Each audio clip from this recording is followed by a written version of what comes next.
방문하고 선교 보고할 때, 특별히 처음 인사를 할 때 어떻게 할 것인지 많이 고민하고 생각을 해와서 잘 다듬었는데, 막상 이렇게 와서 얼굴을 뵈니까 제가 할 말을 잊어버렸습니다.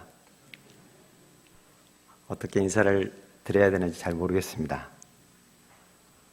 어떤 단어와 어떤 문장으로 인사를 드려도 잘 이렇게 제 감정과 생각이 잘 전달되어 있지 않을 것 같아서 너무 좋고 너무 반갑고 너무 감사하고 좋습니다.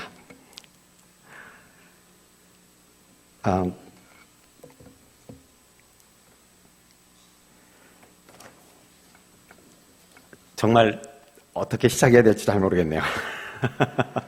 네.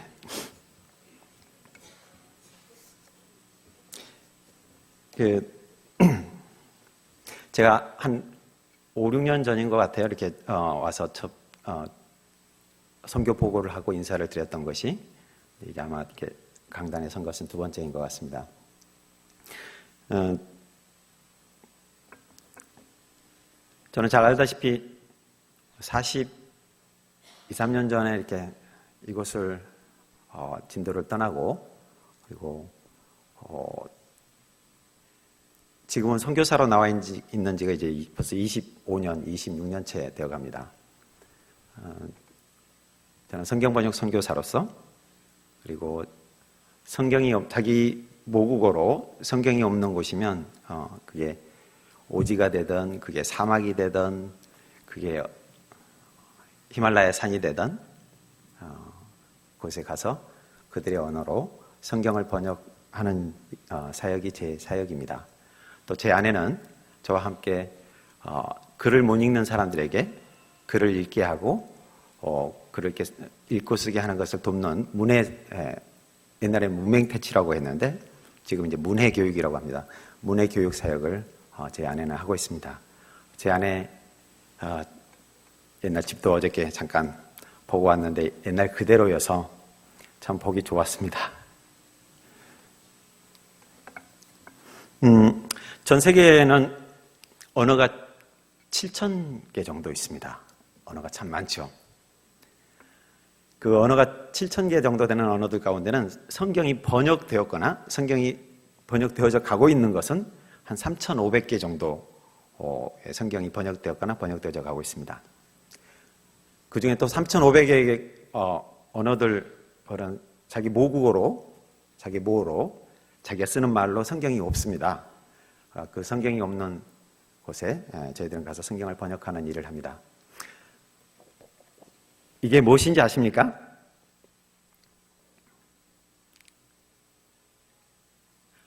(1882년도에) 맨 처음으로 번역된 우리나라 성경입니다. 여러분들 손에 들려져 있는 하나님의 말씀, 이 말씀을 통해서 여러분들은 생명을 얻었고 이 말씀을 통해서 여러분들은 하나님의 자녀가 되는 권세를 받았습니다.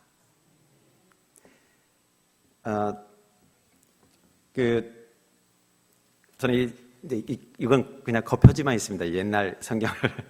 근데 이게 1882년도에 이렇게 된 이 성경, 특별히 이거를 이렇게 우리나라 처음 쪽복음, 이제 누가복음인데 이거를 옛날 그 성경을 다시 이렇게 좀 조그맣게 해서 이렇게 프린트를 했습니다. 누가복음. 옛날 성경 혹시 옛날에 어떻게 생겼는지 기억나세요? 좀 오래되신 분들은 기억나죠? 이게 누가복음인데요. 이게 1882년도에 처음 이렇게 만들어진 이 성경. 뭐 아시겠지만 옛날에는 글을 이렇게 위에서 아래로 쓰여져 있고 그리고 오른쪽에서부터 왼쪽으로 이렇게 쓰여져 있습니다. 우리나라 처음 들어왔던 이 성경. 이거 요즘 기독교 서점에서 팔고 있습니다. 옛날 성경을 다시 프린트를 해가지고 한번 찾아서 읽어보세요.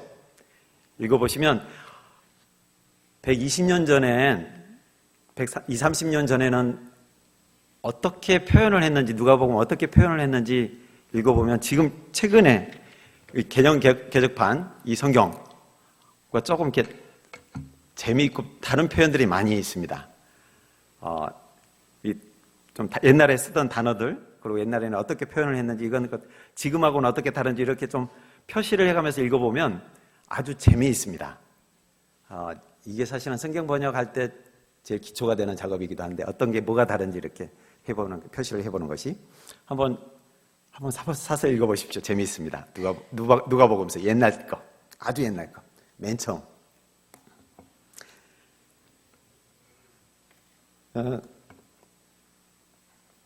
저는 제 아내와 저희 가정 사남이 아직은 우리가 아이들이 이남 이녀밖에 없습니다. 애들 셋은 이렇게 이미 이제 커서 반독립을 했고, 이제 막내가 이렇게 10년 늦둥이로 이렇게 셋째하고 넷째가 이렇게 늦게 10살 차이가 나는데 45세 저희가 넷째를 낳았습니다. 지금 이제 11살이고 막내만 저희가 데리고 이렇게 이리저리 지금 이제 네팔에서는 막내만 데리고 살고 있습니다. 지금 안식년으로 들어왔고, 그리고 이번 7월에는 안식년을 마치고 다시 네팔에 들어갈 예정입니다. 오늘 사실은 저는 이 본문 말씀은 제가 옛날에 그 마태복음을 번역하다가 좀 재미있는 문장들이 있어서, 재미있는 표현들이 있어서 그걸 이렇게 좀 성경 공부를 나름대로 이렇게 좀 해보면서 성경 연구를 했던 것들을 좀 잠깐 좀 나누려고 하는데, 먼저 오늘은 크게 두 파트로 좀 하려고 합니다. 첫 번째 파트는 그래도 여러분들의 기도와 여러분들의 헌금으로 이렇게 사역을 해왔던 저로서는 선교 보고를 해야 될 것 같아서, 먼저 첫 번째 파트는 선교 보고를 좀 하고, 그리고 두 번째 파트는 번역을 하면서 이렇게 하나님께서 주셨던 좀 은혜를 잠깐 좀 짧게 나누려고 합니다. 혹시 방송실 준비가 됐습니까? 네. 앞에 있는 제가 간단하게 좀 처음 파트는 네팔에 대한 내용들이고, 두 번째가 이제 이렇게 좀 툴룽, 저희가 섬기고 있는 툴룽이라고 하는 곳에서 성경을 번역하고 있는데, 이 툴룽 성경에 대한 이야기들을 좀 잠깐 하려고 합니다. 그래서 앞에 있는 부분은 5, 6년 전에 잠깐 제가 설명을 드렸던 것이라 좀 아주 간단하게만 하고 그냥 넘어가려고 합니다. 네팔이 어디 있는지는 아시겠죠? 아래쪽으로는 인도, 위쪽으로는 티벳이 있고요. 그리고 왼쪽으로는 파키스탄, 아프가니스탄, 오른쪽으로는 방글라데시, 부탄이 있습니다. 네팔은 유명한 것이 있다면 히말라야 산, 세계에서 가장 높다고 하는 히말라야 산들이 이렇게 쭉 있고요. 세계에서 가장 높은 에베레스트 산이 있습니다. 위에 검정색으로 칠해져 있는 곳은 항상 눈이 쌓여 있는 히말라야입니다. 이제 보통 5,500m가 넘으면 히말라야이고, 그리고 중간지대 이제 5,500m에서 한 1,000m 정도가 되는 곳이 이제 중간지대인데, 이 중간지대를 네팔 사람들은 언덕지대라고 부릅니다. 그러니까 3,000m가 되는 산도 이 사람들은 그냥 언덕이라고 불러요. 백두산이 2,700m죠. 2,700m면 네팔 사람들은 정말 너무 조그매서 언덕이라고 잘 안 불러요. 그리고 이제 맨 아래쪽에 있는 지대는 이제 저지대입니다. 저지대는 좀 평평한 곳이라서 거기는 덥습니다. 중간지대는 서늘하고, 위에 있는 검정 히말라야 지대는 하얀 눈으로 덮여 있는 것은 항상 춥습니다. 1년 내내. 이렇게 위에 있는 히말라야 산들, 그리고 이제 언덕지대 이렇게 보입니다. 인구는 3천만 명입니다. 그리고 인구는 3천만 명인데 우리나라가 지금 얼마죠? 5천 몇만, 잘 모르겠습니다. 제가 요즘 우리나라를 잘 모르겠습니다. 아무튼 네팔은 3천만 명이고 굉장히 다양한 민족이 살고 있습니다. 네팔은 아시아에서 가장 가난한 나라 중에 하나입니다. 우리나라는 지금 요즘 1인당 GDP가 한 3만 달러가 된다면 네팔은 요즘 680달러인가? 그러니까 3만 달러하고 680달러 차이가 많이 나는데, 아시아에서 가장 가난한 나라 중에 하나입니다. 네팔은 전통적으로 계속 힌두 국가였습니다. 나라의 종교가 힌두교였고, 나라에서는 이렇게 힌두교만 믿도록 그렇게 되어 있었는데, 최근에 헌법을 바꿔서 이제 힌두교 종교의 자유를 좀 허용을 했지만, 그러면서 이렇게 기독교가 굉장히 빠른 속도로 성장을 해가고 있는데, 다시 네팔 정부가 다시 기독교를 굉장히 지금 작년부터 다시 탄압을 해가고 있습니다. 네팔의 힌두교에서는 신이 3억 3천만 명입니다. 그러니까 3억 3천 개. 엄청나게 많은 이 힌두교의 신이 있는데, 그 많은 신들 가운데는 이렇게 살아있는 이 꼬마 아이도 신으로 섬기고 있습니다. 이 꼬마리라고 하는. 요즘 이제 하도 유명해져서 관광 상품으로까지 되기도 했지만, 양이 좀 많아서 그냥 좀 빨리 넘어가도록 하겠습니다. 네팔에 그냥 문화에 대해서 그냥 한 가지, 사실은 내용이 너무 많은데 그냥 사진 하나로만 표현을 해보겠습니다. 이렇게 표현하는 게 좀 부당하기는 하지만 그래도 시간상. 네팔은 이건 결혼식 사진입니다. 우리가 처음 네팔에 가자마자 이제 카트만두에 있는 저희 집에 옆집 총각이 결혼식을 하는데 저희 가정을 초대를 했어요. 결혼식에 이제 오라고. 근데 이 옆집 총각이 결혼식 한다고 그래서 이제 갔더니 나중에 알고 봤더니 사진사 역할을 해달라는 거였어요. 사진기가 이제 저희밖에 없으니까. 그래서 사진을 이제 이렇게 막 찍었죠. 근데 저는 결혼식이 3일 동안 하는지 몰랐어요. 사진을 계속 찍다 보니까 그 밤 12시인데도 계속 찍어야 되고, 그래서 막, 언제까지 찍는지 몰랐는데 보니까 3일간 계속 한다는 거예요. 그래서, 어이구, 이제 신랑과 신부. 근데 나중에 보니까 이제 3일째, 맨 마지막 날, 3일째, 이렇게 결혼식이 끝나더군요. 왼쪽에 이제 앉아있는 빨간색 입은 신부가 오른쪽에 이제 신랑이 그 발을 이렇게 씻어줘요, 물로. 그 씻은 물을 이렇게 밑에 대야에다가 이렇게 받아 놓습니다. 그리고 이제 그 발 씻은 물을 이제 이렇게 신부가 이렇게 마셔요.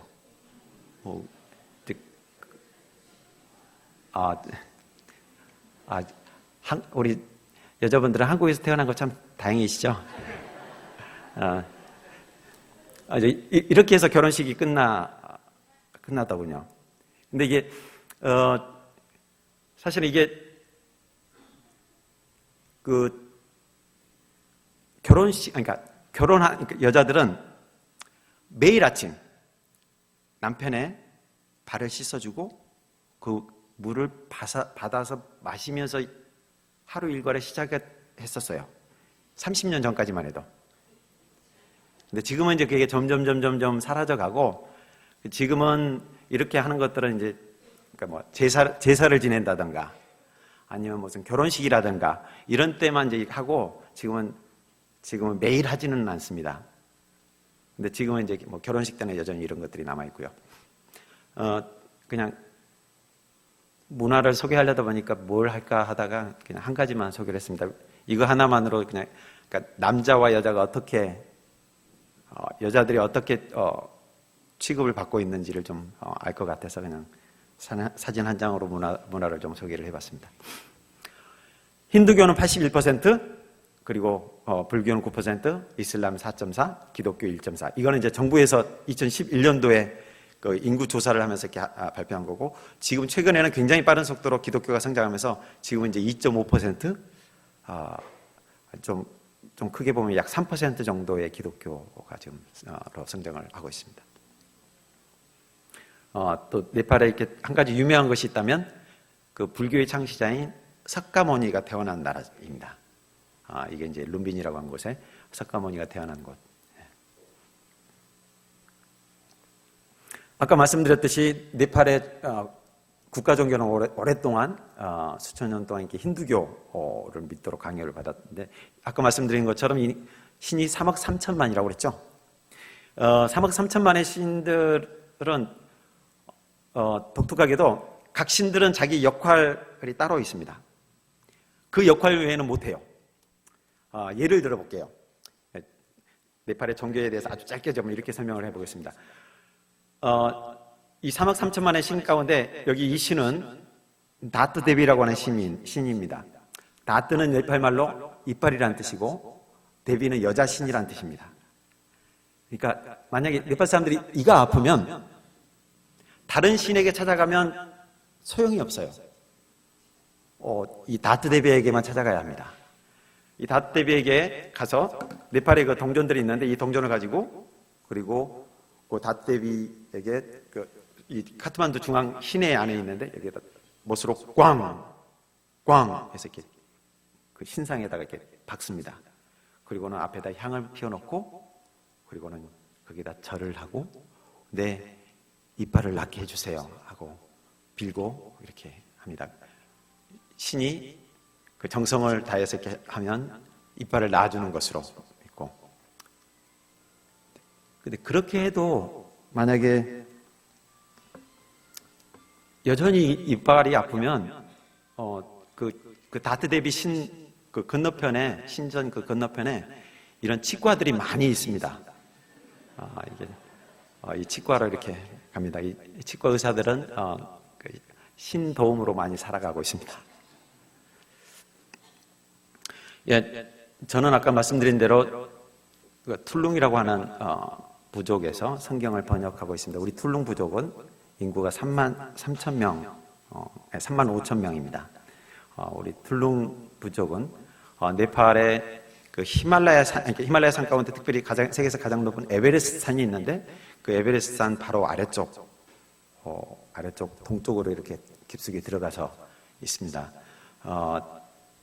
저기에 이렇게 번호를 붙여놨는데 그 번호는 우리 부족 마을 이름들입니다.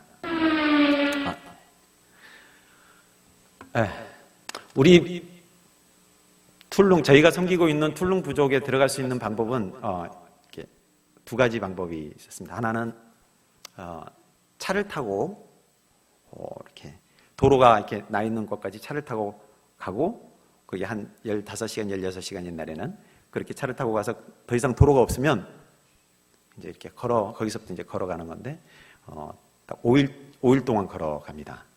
5일 동안 산을 넘고 또 산을 넘고 산을 넘고 해서 하면 이제 우리 부족 마을까지 갈 수 있었습니다. 저희도 사역 초기에는 그렇게 했습니다. 이렇게 산을 넘고 해서 5일 동안 찾아가서. 근데 이제 또 다른 방법은 그냥 비행기 타고 가는 거예요.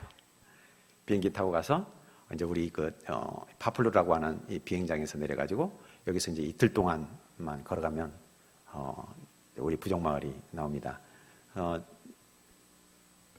저희 아이들을 데리고 우리 마을에 들어가서 이제 이사하는 장면입니다. 그때 당시는 아이들이 셋밖에 없었습니다. 그렇게 해서 이렇게 이제 아이들을 우리 부족 사람들이 이렇게 좀 나와서 소위 말하면 이삿짐을 이제 들여다주고 이렇게 마을로 들어가는 장면입니다. 그래서 하룻밤 저희가 꼬셔놓은 집에서 잠을 자고 여기서 이제 이렇게 그 다음날 또 이렇게 들어가는 장면입니다. 옛날에는 머리가 좀 있었는데 지금은 머리가 많이 빠졌습니다. 예, 그렇게 해서 이틀 동안 이제 걸어가는 장면들이고요. 예, 마을 생활하는 장면입니다. 지금은 이제 이렇게 넷째가 이렇게 태어나서 하나님께서 넷째를 주셔서 이게 최근에 좀 찍은 사진인데 이렇게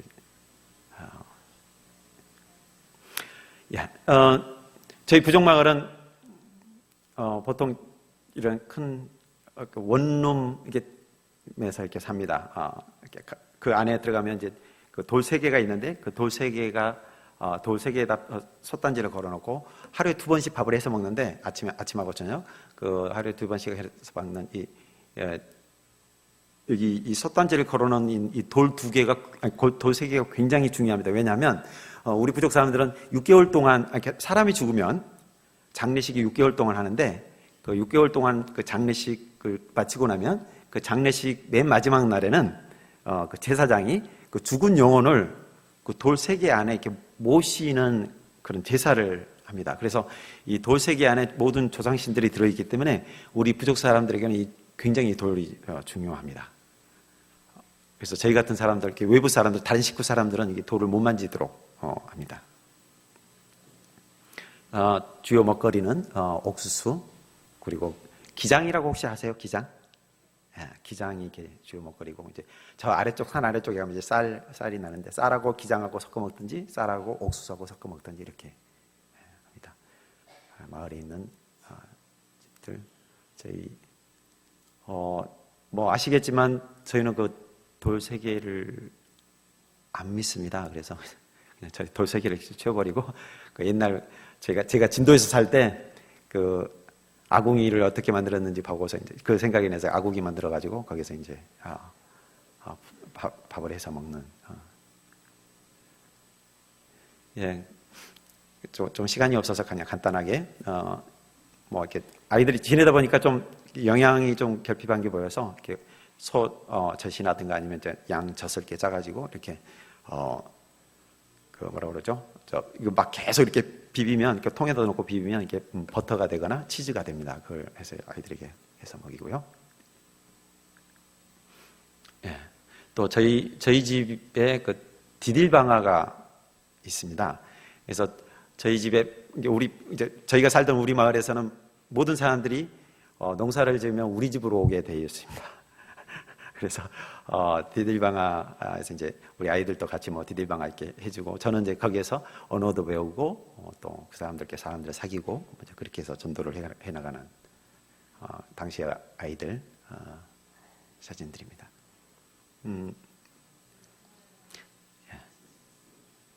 이 사진은 사실은 이 사진이 이제 저희가 부족 마을에서 살 때 사실은 마지막 사진입니다. 왜냐하면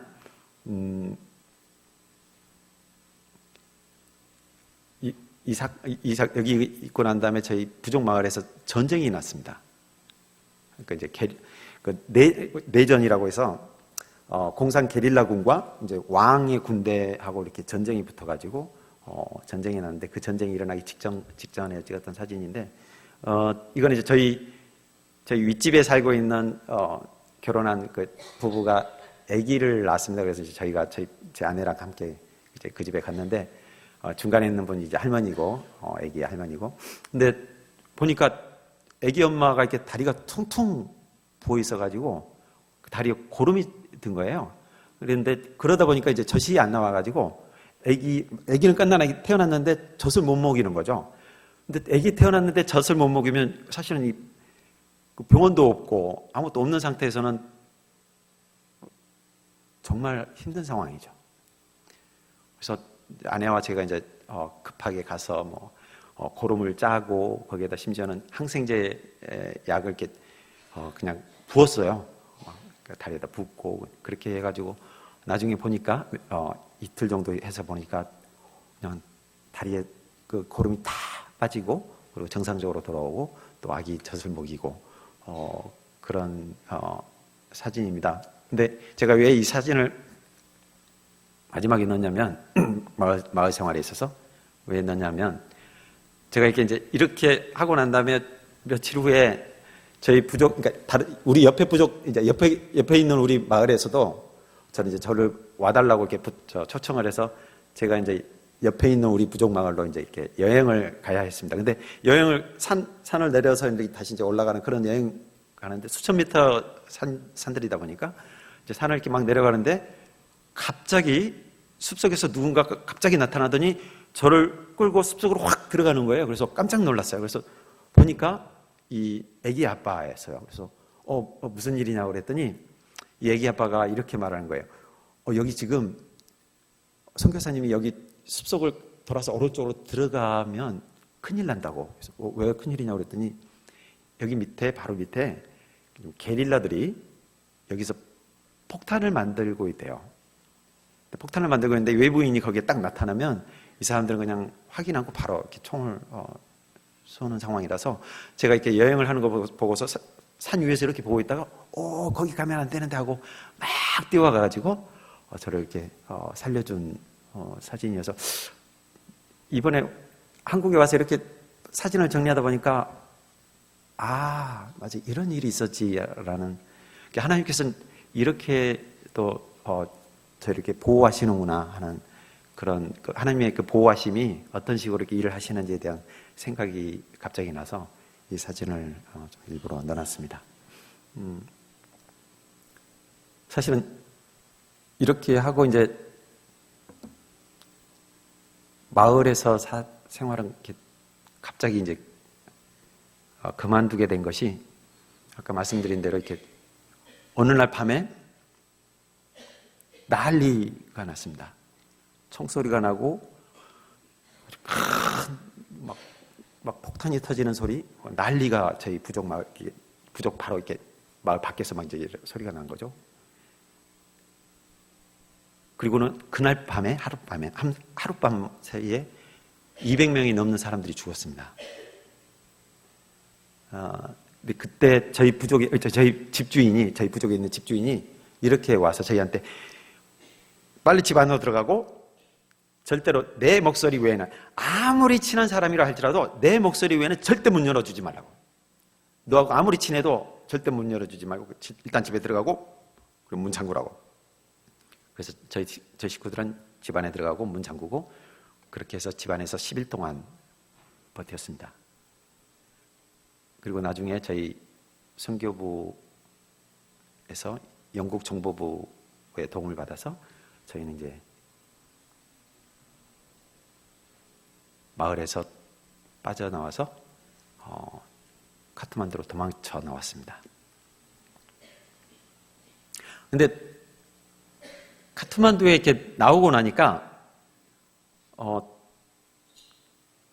사실 좀 저희가 좀 이상해졌던가 봅니다. 왜냐하면 갑자기 저희들이 아무 말을 안 해요.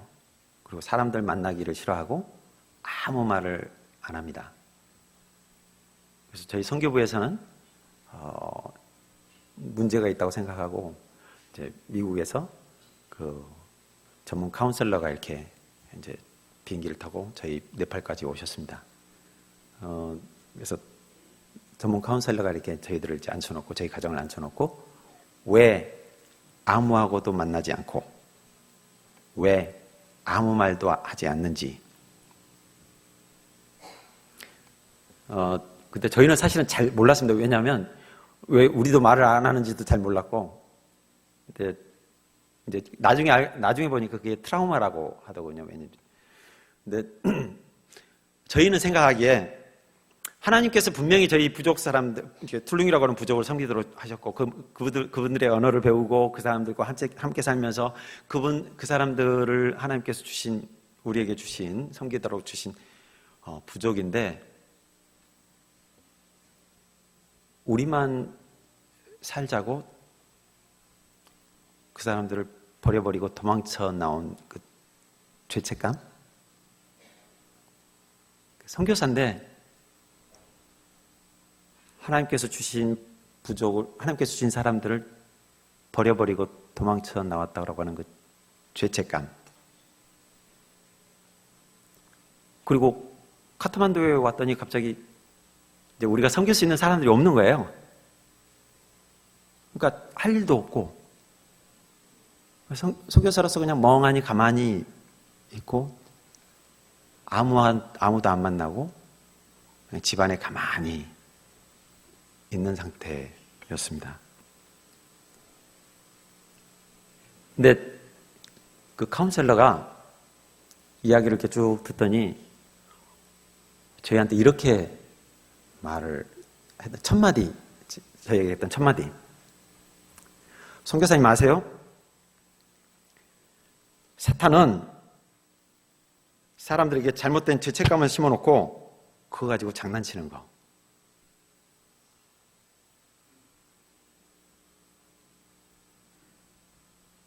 근데 그 한마디 말에 그냥 제 아내와 저희는 그냥 뻥 하고 터졌습니다. 정말 많이 울고 우리 아내만 갇혀가지고 이렇게 아무도 안 만나려고 그러고 죄책감 때문에 막 힘들어하고 했는데 사탄은 이런 잘못된 지적감을 심어놓고는 이거 가지고 계속 우리 아무도 사역도 못하게 만들고 있고. 그러고서 나중에 이제 이렇게 보니까 되게 신기한 것은, 그 우리 부족 사람들이, 우리가 같이 살았던 그 부족 사람들, 많은 사람들이 카트만두에 나와 있는 거예요. 그러니까 저희와 같이 이렇게 피난 나온 사람들이 있게 있는 거예요. 이렇게 둘러보니까 그전에는 우리 눈에 안 보였어요. 그 사람들이. 보니까 막 꽤 여러 사람들이 이제 눈에 그때서 보이는 거예요. 희한하게도 그전에는 막 힘들어하면서 혼자 이렇게 막 내 안에 갇혀 있을 때는 안 보이던 사람들이 보니까 한 사람 한 사람씩 우리 부족 사람들이 피난 나와 있는 사람들이 있어요. 그래서 그 사람들 이렇게 모아가지고 같이 만나고 같이 웃고 같이 맛있는 거 사 먹으러 다니고 또 같이 울고 같이 이렇게 지내면서 나중에 이제 그 사람들하고 같이 우리 부족 사람, 우리 마을 사람들을 위해서 뭔가 좀 해보자. 이제 그러면서 이렇게 지금 하고 있는 것이 이렇게 문자 개발 워크숍입니다. 우리 부족 사람들에게는 이렇게 말은 있지만 이제 문자가 없어서 그래서 문자를 이렇게 만드는 일들을 이렇게 같이 하게 된 것이 이 첫 번째 이 사진입니다. 그래서 이 사진을 보면 항상 하나님께서 저희를 어떻게 이렇게 어려운 순간순간들을 이렇게 어떻게 만져가셨는지를 좀 보게 됩니다.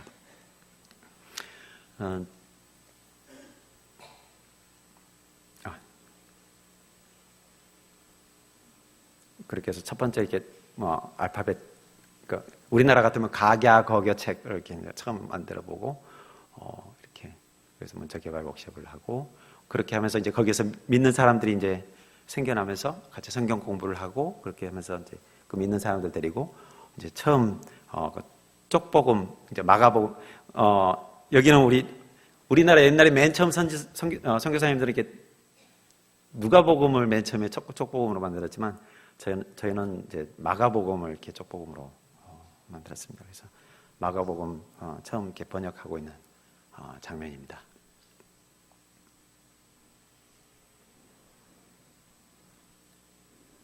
그렇게 해서 이제 마가복음이 나오면 이제 마가복음을 이렇게 번역해서 이제 우리 부족 사람들을 이렇게 이제 쭉 돌리고 그리고 또 이렇게 누가복음이 나오면 누가복음을 또 이렇게 책으로 만들어서 이렇게 돌리고 또 요한복음이 나오면 요한복음, 마태복음 이런 식으로 이렇게 해서 하나씩 이렇게 만들어가면서 번역하면서 이렇게 해서 나중에 그것을 이제 하나로 이렇게 묶어가지고 이 성경이 이렇게 나오게 되었습니다.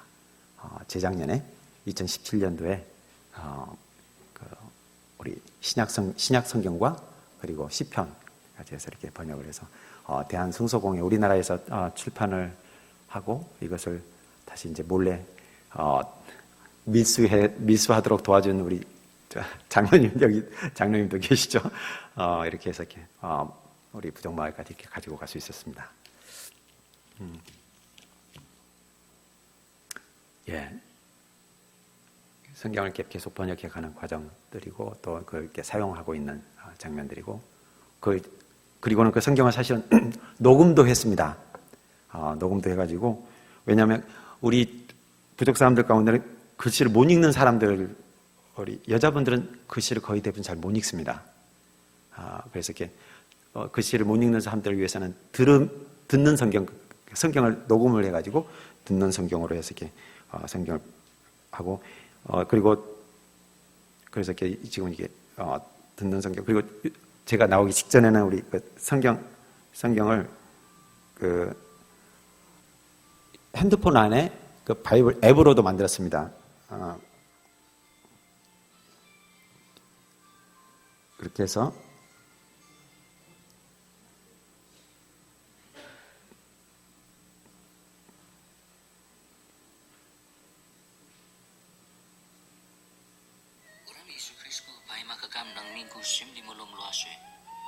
यीशु ख्रिस्ट दाऊद को दो लाम का रोम दी मा दाऊद अब्राहम को दो लाम में बायड़ा अब्राहम इसहाक को पा बायड़ा इसहाक याकूब को पा बायड़ा याकूब यहूदा नु गुलाम 이제 그 성경 구절들이 나오고 그 성경 구절들을 이렇게 이제 읽어줍니다. 성경을 읽을 줄 아는 사람들은 그냥 읽고 이제 글씨를 못 읽는 사람들은 이렇게 그냥 성경을 이렇게 들을 수 있도록 이렇게 해서 지금 막 개발이 돼서 이제 우리 부족 사람들에게 지금 전달하고 있는 상황입니다.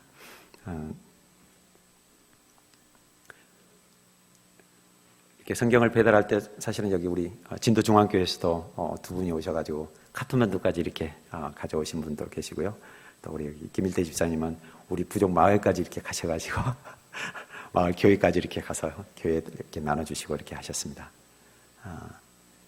지금 이렇게 해서 지금 그 부족 1차 보급은 1차 성경을 이렇게 해서 이 나온 이 성경을 1차적으로 이렇게 보급한 것은 이렇게 각 교회까지 이렇게 전달을 하고 이제 2차 보급은 그 교회들이 각자의 교회들이 안 믿는 사람들에게 성경을 이렇게 지금 전달하고 이렇게 팔고 지금 하고 있는 그런 상황입니다.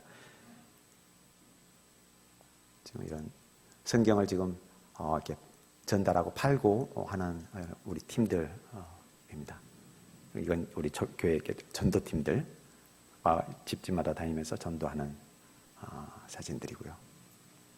이렇게 해서 지금 현재는 우리 마을에 지금 교회가 17개의 교회가 세워졌습니다. 그래서 여러분들의 기도와 여러분들의 후원으로 지금 교회가 이렇게 차분하게 견실하게 하나님의 말씀 가운데서 이렇게 잘 자라나고 있습니다.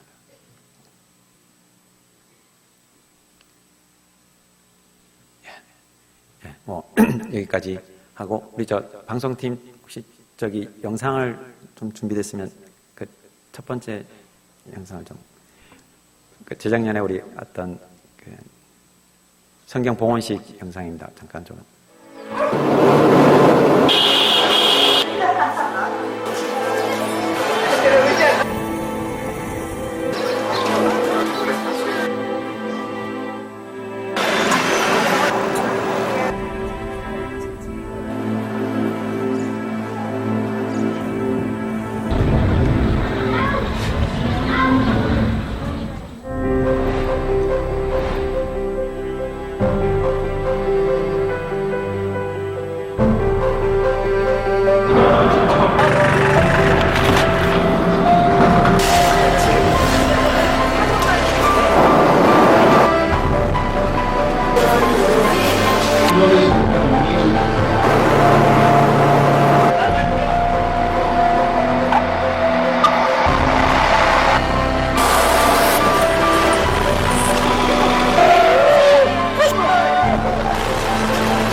네, 뭐 그냥 두 번째 영상은 나중에 그냥 시간상 안 하도록 하겠습니다.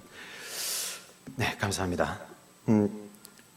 제가 말씀을 한 10분 정도 이렇게 잠깐 제가 받았던 은혜를 한 10분 정도 이렇게 말씀을 통해서 좀 나누고 마치려고 합니다. 오늘 읽었던 본문 말씀은 우리가 성탄절 때 주로 읽습니다. 네팔은 그 크리스마스가 없습니다. 그러니까 그 공휴일이 아니에요. 그래서 네팔은 크리스마스를 지내기가 참 어렵습니다.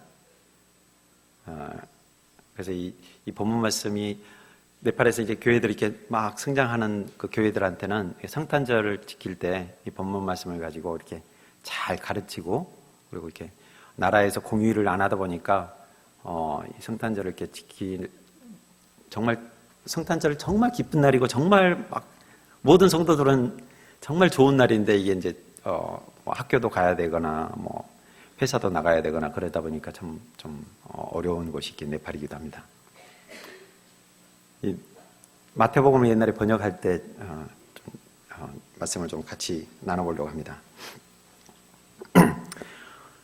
오늘 읽었던 2장 말씀, 동방 박사들이 이렇게 갓난아기 예수님께 절을 하는 이 장면, 오늘 본문 말씀은 제목에도 나와 있듯이 경배와 선교에 대한 내용입니다. 선교란 무엇이냐?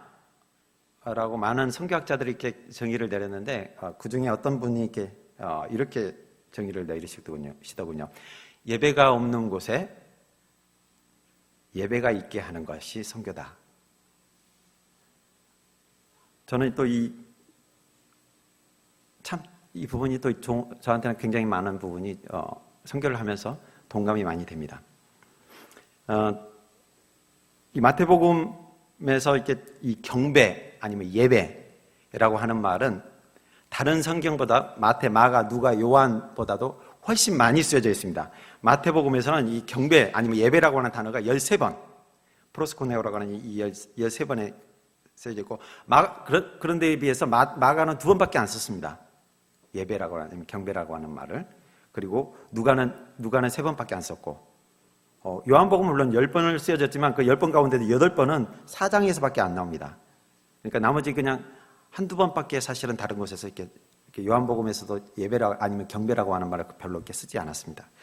그런데 비해서 마태만, 예수님의 제자인 마태만 예배 아니면 경배라고 하는 말을 굉장히 이렇게 많이 씁니다. 그래서 예배라고 하는 이 주제가 마태복음에서는 굉장히 중요한 주제입니다. 오늘 읽었던 본문 말씀, 저는 오늘 그 경배에 대한 얘기를 그냥 이렇게 좀 잠깐 풀어보려고 합니다. 오늘 읽었던 본문 말씀에서도 사실은 경배, 예배라는 말이 3번 나옵니다. 첫 번째가 나오는 것이 2장 2절입니다. 유대인으로, 다 같이 성경을 보시면 한번 보실게요. 유대인의 왕으로 나신 이가 어디 계시냐? 2장 2절에 보면, 우리가 동방에서 그의 별을 보고 그에게 경배하러 왔노라 하니, 여기에 경배하기 위해서, 예배하기 위해서 온 이방인들, 즉 이스라엘 사람들 입장에서는 예배를 드린다면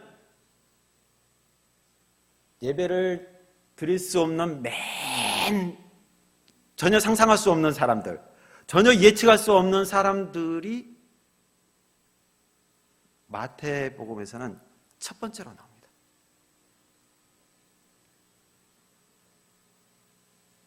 하나님에 대해서도 알지도 못하고 예수님에 대해서 전혀 알지도 못하고 전혀 상상할 수 없는 곳에서 전혀 상상할 수 없는 사람들이 첫 번째로 예배드리러 와요.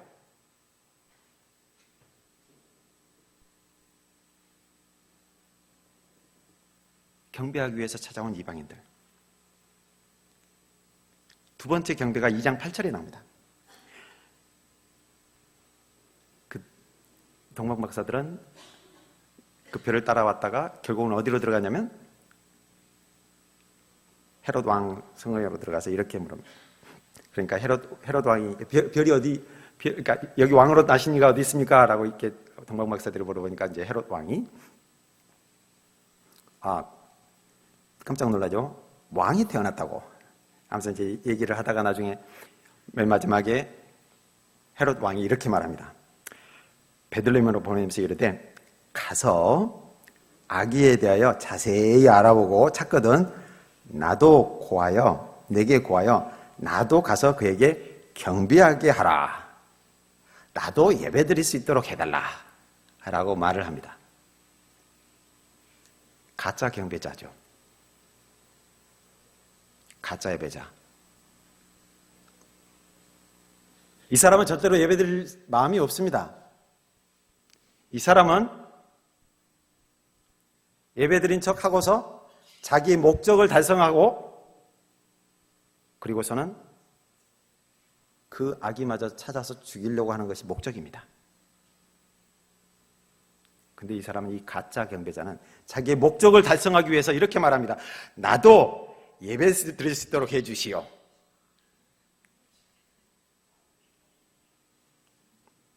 사랑하는 우리 성도 여러분, 우리 안에는 가짜 예배자들은 없죠. 없기를 바랍니다. 자기 목적 달성을 위해서 교회에 나오는 사람들이 있습니까? 회개하세요.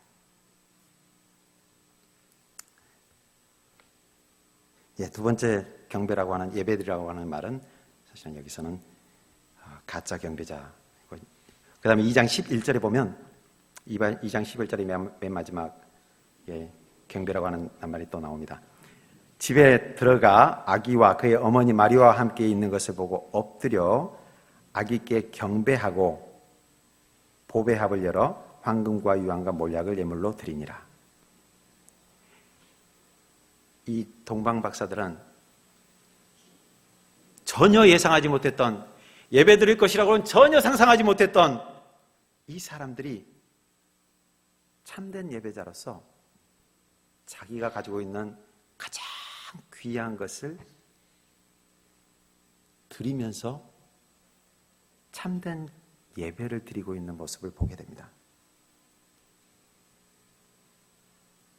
자기가 가지고 있던 가장 귀한 것, 자기 심장과 같은 것을 꺼내놓고 참된 예배를 드리는 이 경배, 이게 오늘 본문 말씀의 예배입니다. 그 다음에 나오는 경배라고 하는, 예배라고 하는 말은 프로스코네오, 그 헬라어로 프로스코네오라고 하는 이 경배라고 하는 말은 4장에 나옵니다.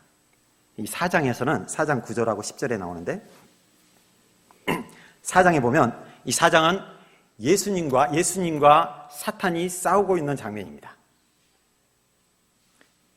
사탄이 예수님의 사역을 맨 처음 하나님께서 인간이 되셔서 처음 이 땅에서 사역을 시작하시는데, 이 사역을 시작할 때 처음 했던 것이 사실은 예수님께서는 일을 시작할 때 시험을 먼저 받으셨어요.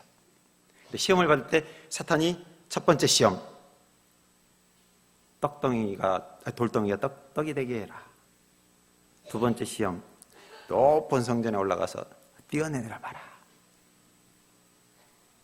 근데 예수님께서 그걸 계속 물리치세요. 말씀으로 물리치세요. 그래서 사탄의 입장에서는 세 번째, 예수님에게 가장 치명적인, 그리고 예수님에게 있어서는 가장 약점이라고 생각되는 그 회심의 카드를 꺼내놓는데 그것이 바로 예배입니다. 9절에는 이렇게 말합니다. 사탄이 이럴 때 만일 내게 엎드려 경배하면, 나에게 예배만 하면, 딱 한 번만 예배하면 이 모든 것을 다 내게 줄게. 한 번만 나에게 절을 해봐. 내가 원하는 것, 내가 이루려고 이 땅에 와 있는, 이 땅에 온 목적, 내가 추구하는 것, 내가 계획하는 것, 한 방에 들어줄게. 나한테 절만 해. 한 번만. 그때 예수님은 내게 엎드려 절을 해라. 한 번만 하는 이 사탄에게 예수님께서는 말씀하시되, 사단아 물러가라. 기록되었을 때 주 너의 하나님께 경배하고. 사단은 이렇게 말합니다. 나에게 경배하면 예수님은 오직 여호와 하나님께만 경배하고 다만 그를 섬기라 하느니라. 이 사탄과의 그 예배 논쟁, 경배 논쟁, 나에게 경배만 하면 모두 이루고 싶은 것 다 이루어 줄게. 예수님께서는 하나님 외에는, 그 경배의 대상이 하나님 외에는 없다는 것을 말씀하시는 이 경배 논쟁, 사탄과의, 예수님께서는 이게 가장 중요했어요. 예수님께서 이루시려고 하는 이 모든 일들, 이 세상을 구원하고 이 세상에 있는 모든 사람들이 하나님께 돌아오도록 하는, 모든 민족이 자기들의 언어로 하나님께 경배하도록 하는 이 요한계시록에 나오는, 이 요한계시록 7장에 나오는 이 모든 말씀들이 이루어지게끔 만드는 이 사역이, 사탄은 그걸 왜 네가 어렵게 하니? 왜 네가 죽어가면서까지, 십자가를 매면서까지 하려고 하니? 아주 쉬워. 나한테 절만해. 한꺼번에 이루어져. 고통도 없이.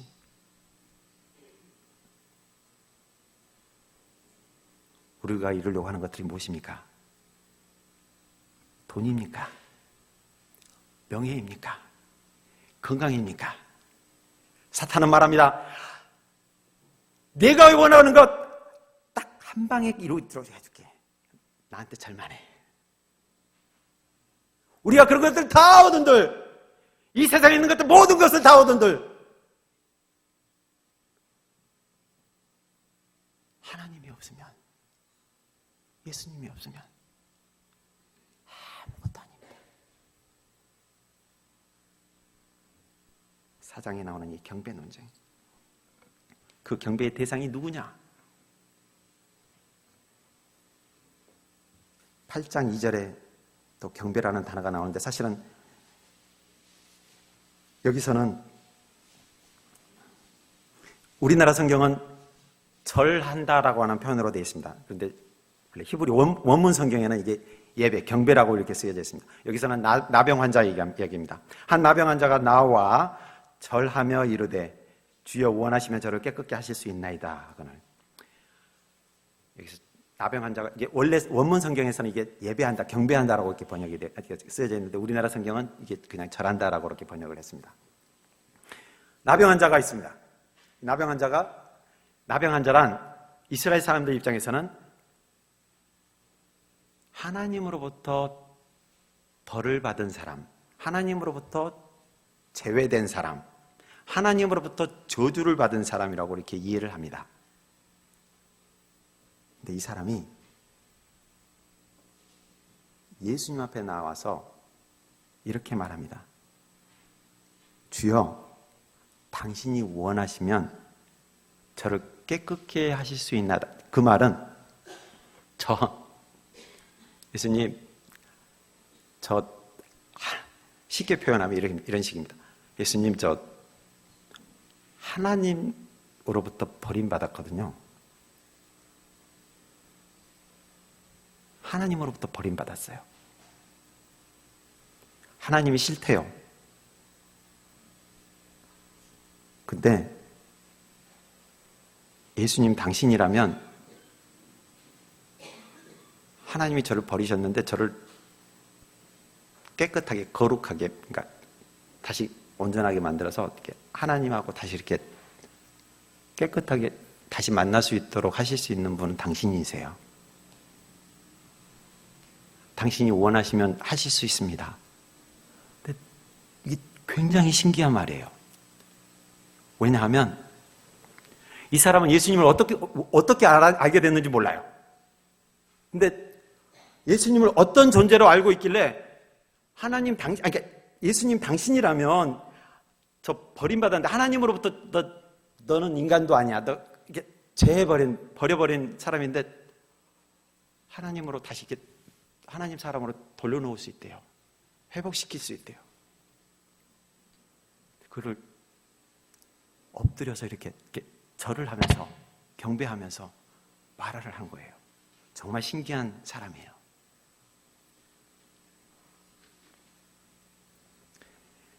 또 경배라는 말은 9장 18절에 나옵니다.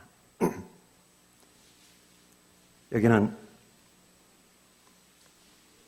회당장, 여기서도 번역을, 우리나라 번역을 여기서도 절을 한다고 그렇게 했습니다. 번역을, 우리, 예수께서 이 말씀 하실 때 한 관리가 와서, 회당장 야이로죠. 관리가 와서 절하며 이르되, 내 딸이 방금 죽었습니다. 네, 예수님 오십시오.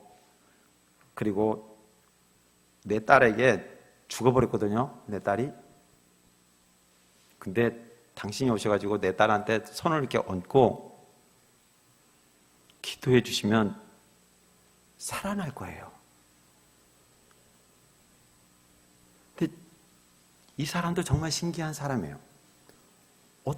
예수님을 어떻게 알고 예수님한테 막 와가지고, 아유, 왜 이제 왔어요? 우리 딸 죽어버렸잖아요. 왜 이렇게 늦게 왔어요? 아, 끝났어요. 이제 아무것도 못해요. 우리 같으면 그럴 텐데, 이 사람은 예수님을 어떤 존재로 알고 있길래, 우리 딸 방금 죽어버렸거든요. 근데 예수님, 당신이 죽은 애에다 손을 얹고 기도하면 살아날 거예요. 그러면서 예배를 드려요. 경배해요.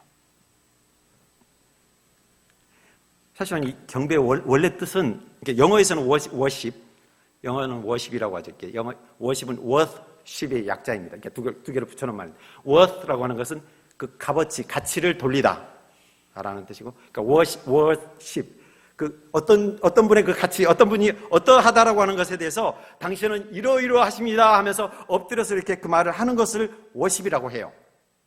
근데 이 사람은 뭐라고 하냐면, 당신은 내 딸이 죽어버렸지만 당신은 내 딸을 살릴 수 있는 분입니다. 그런 가치가 있는 분입니다. 하고서 그냥 엎드려요. 정말 신기한 사람이에요.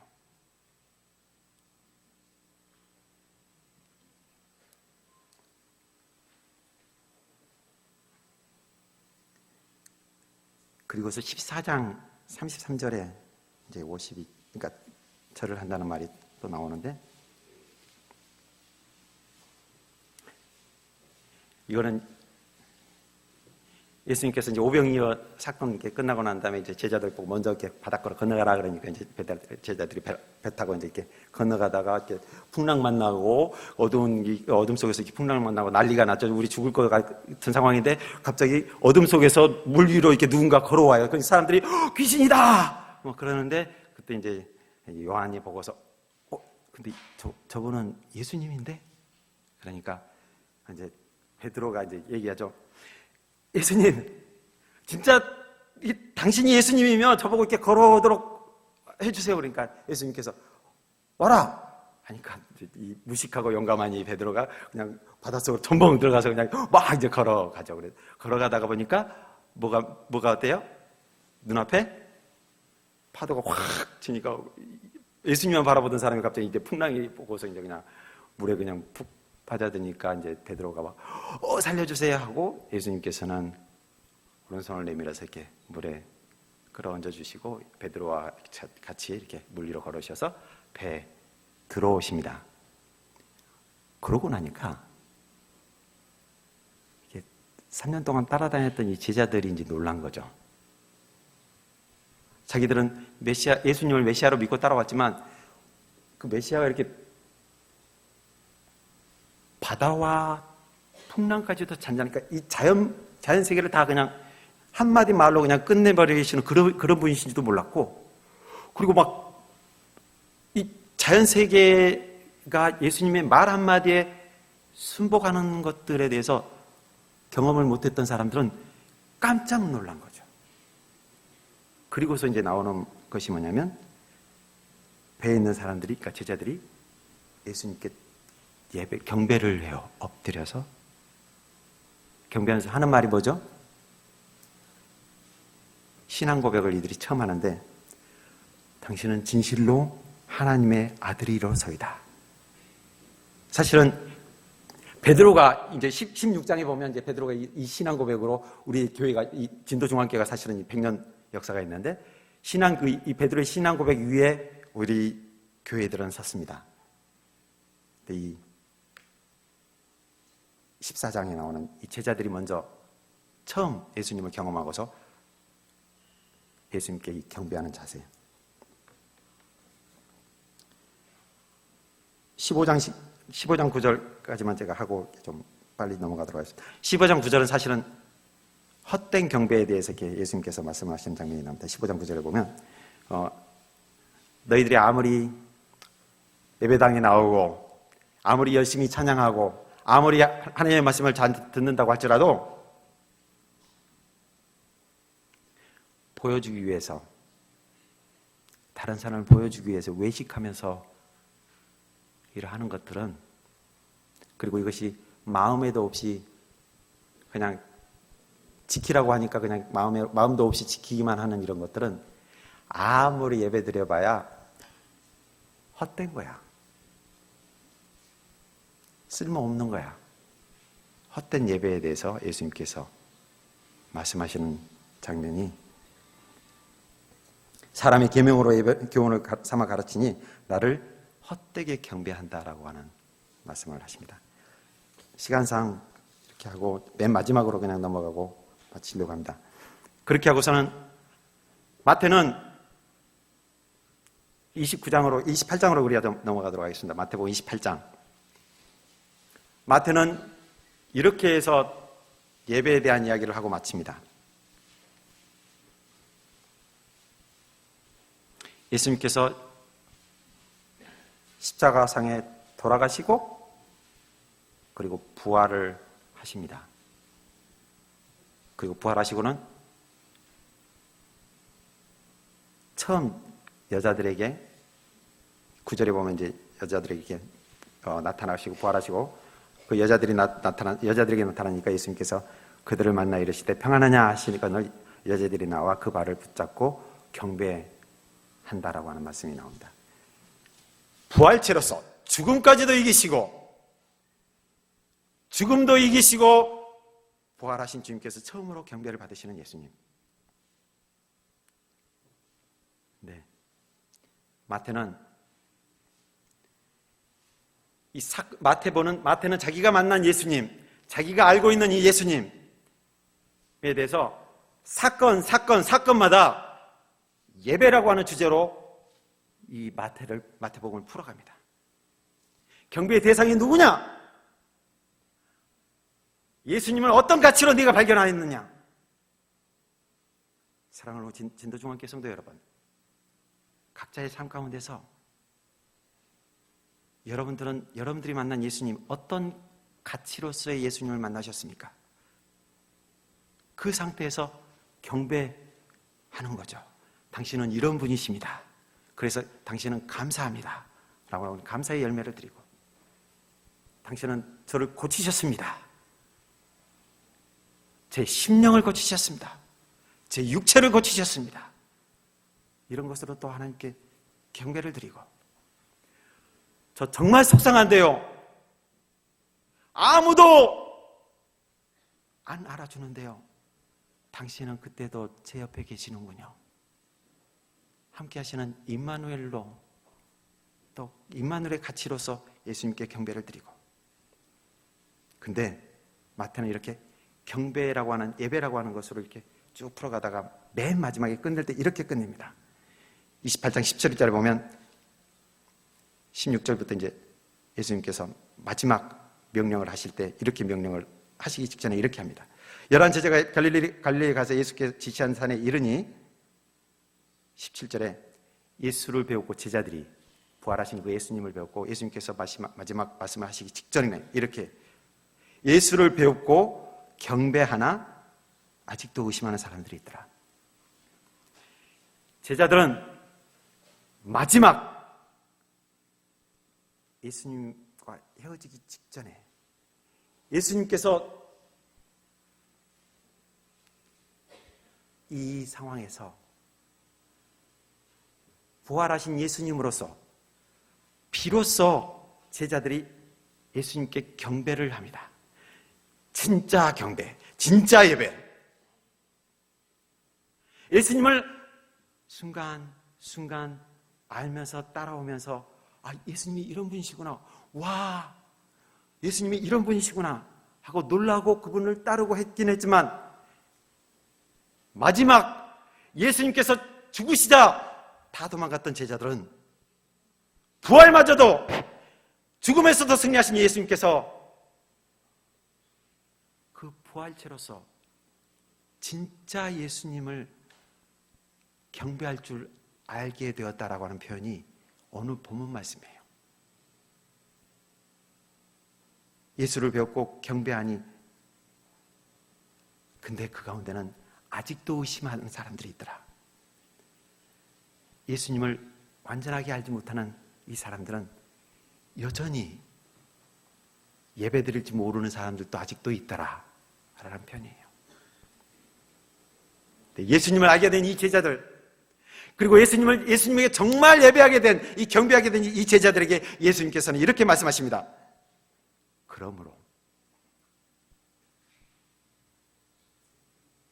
예수께서 나와 말씀하여 이르시되 하늘과 땅의 모든 권세를 내게